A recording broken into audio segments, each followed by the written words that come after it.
and welcome to the Your Story Unscripted podcast. I'm Missy Day. And I am Michelle Hausbeck, unscripted. And with us today is our friend Sheryl Green. Welcome to the podcast. Thank you for having me. It's great to have you here. I'm excited. Me too. Especially the unscripted part. That's right. You never know. So I'll just say what mostly people say that, you send me, people that are interested in you. Mm-hmm. And so we always have this long conversation about, I'm just so intrigued about about just saying no. We can't wait to hear. And it's like, no, it's just no. It's simple, right? But no. So what have you found?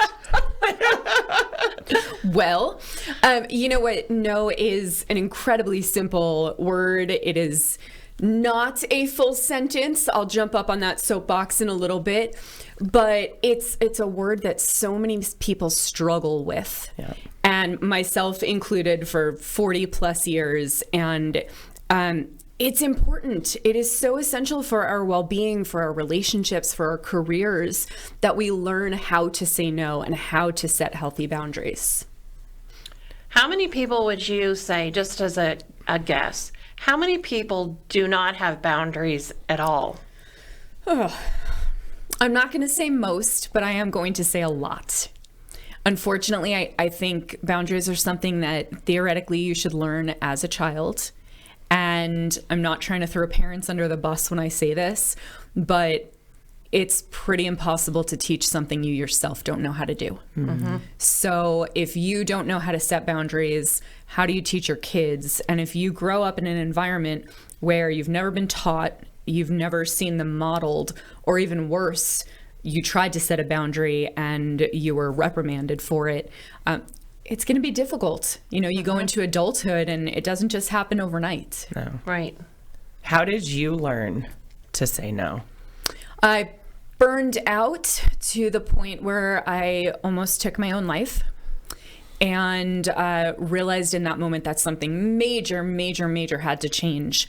And it was actually about another 6-month period of I cleared off my entire plate, cleared off all the non-essentials, stepped away from my job. Everything I could take off my plate, I did.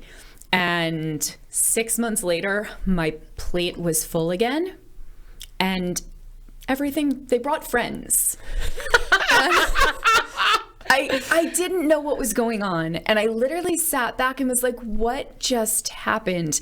And it was like, I kind of liken this to when you organize, but you don't create a system for organization. And then 6 months later, your closet or your cupboard is exploding again. Mm-hmm. Yeah. That was what was happening with my schedule. And it wasn't until I realized that, like, oh crap, I have no boundaries. Like, I really truly did not know what they were. I didn't know that no was an option.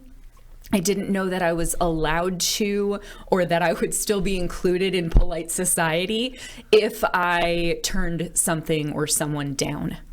So it was 40 plus years of doing it the wrong way, and then hitting rock bottom and having to learn a new way. So where did the idea for the book come from? And share the name of your book. So my book is You Had Me at No, How Setting Healthy Boundaries Helps Banish Burnout, Repair Relationships, and Save Your Sanity. And honestly, it was this 6-month period. I had been asked to step in as the incoming president for the National Speakers Association for our local chapter. And my friend asked me, she was the president, and I was like, well, I don't want to let her down. And also, everything I've achieved in my life to this point was because of volunteering, serving, networking, being out there. So I was like, maybe I should, and it would be good. And then the other side was like the angel and the devil, The other side was going, you're planning a wedding. Your parents are older and sick and need your help. Your business is not well established. There was just this whole laundry list of reasons why it was a terrible plan. But I said yes.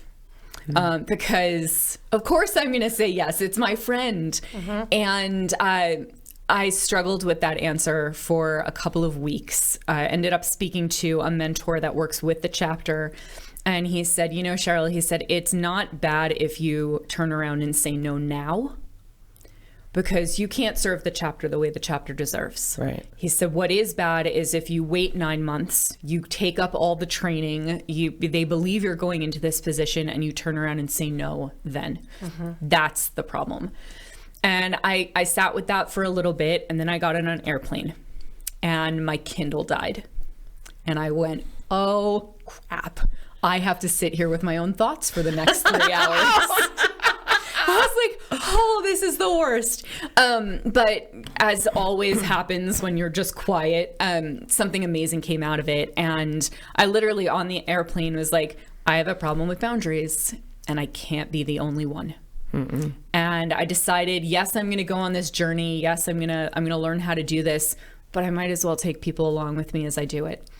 So I outlined the book sitting on the airplane, and then I went home and, you know, did 6 months worth of research and interviews and all of that. But I outlined it on the book, on the plane, and just thought to myself, like, I've screwed this up in so many ways. Let me use that as a basis and then start to find the right way. Yeah. So That's amazing. I think a lot of times, so I grew up in a household of people pleasers, and I became one myself, of course, obviously, right?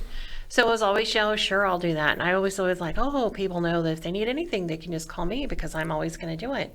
And it's kind of similar. It's like you get to a point in your life and you're like, my life is not my own at this point. I'm just doing what everybody else wants me to do. And the thought, though, of saying no was frightening for me because, they're not going to like me. You know, immediately it's like, oh, I'm not going to have any friends Yes. if I start saying no. So what do you tell people for that situation? So I actually say you're not going to get eaten. And I know that sounds ridiculous.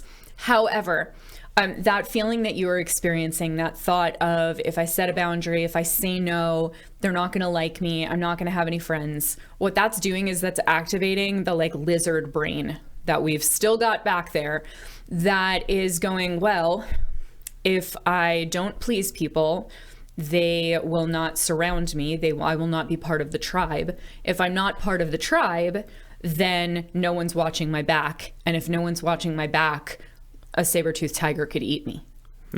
So even though we're not in danger of saber-toothed tiger attacks these days, but we still have that part of our brain that's saying this is actually like an evolutionary protective mechanism.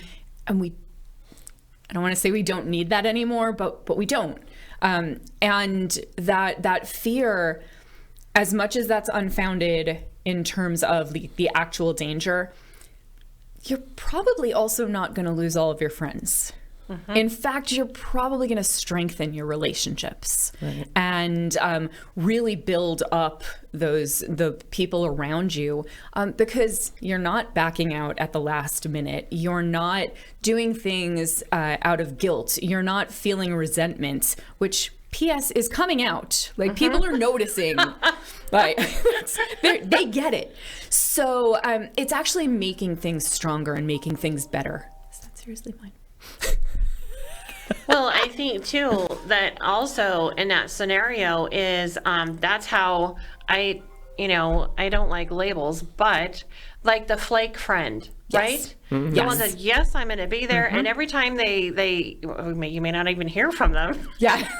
Or there's like 5 minutes before the thing, I'm not coming. Something's come up, and it's just like, yeah, that's not cool. Exactly. Because now you're really in a lurch. Right. You needed something done. You were expecting somebody to be your date for a whatever. And now you don't have that. And it's last minute. So how are you going to get that need met? Right. So yeah, it's actually, I like to explain to people that boundaries aren't something you do to people. They're actually something you do for people. Yeah.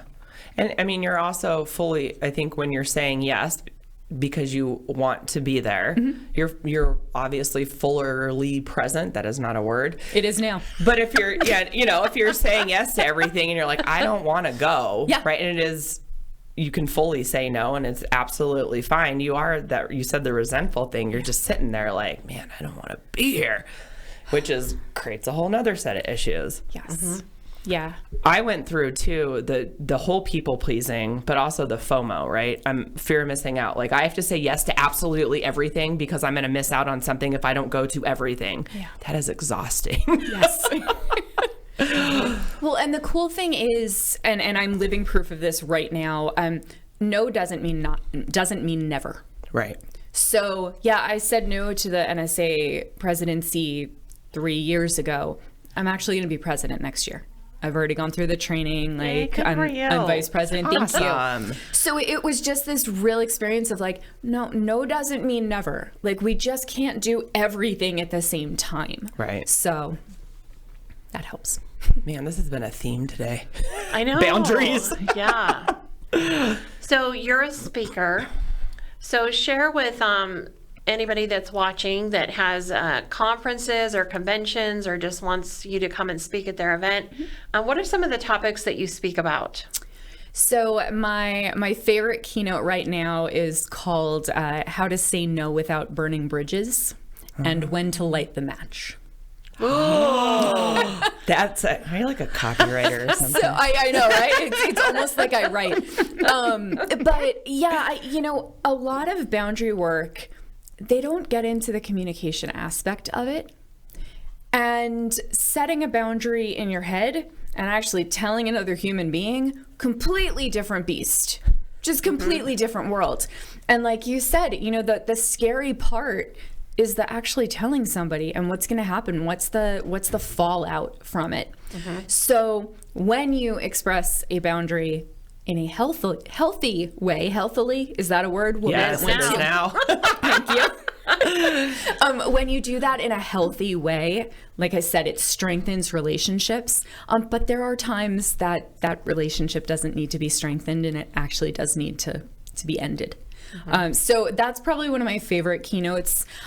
Most of my workshops are based off of the book. It's You Had Me at No, and it's showing people, teams especially, that when you do communicate and you do set healthy boundaries and you do make your expectations known, it improves teamwork, it improves communication, it improves retention.